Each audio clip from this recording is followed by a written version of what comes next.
with the high chief.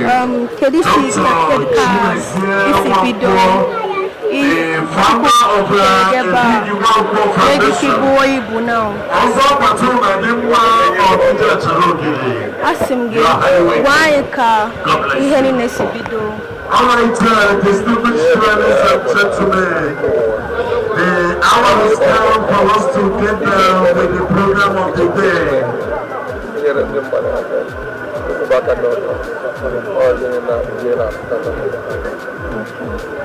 Okay, play the brown just not video. GTE 131.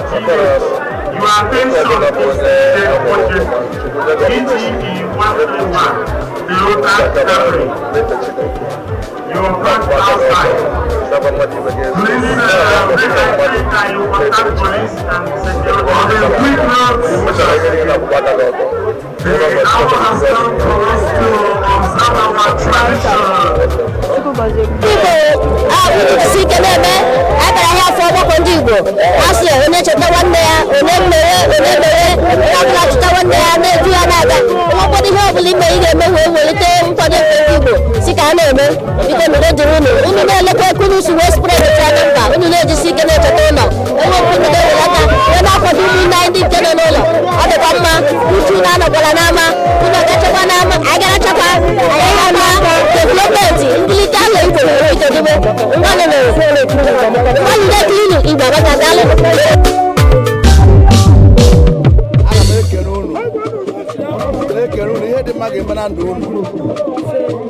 Ogologo ahụ isi ike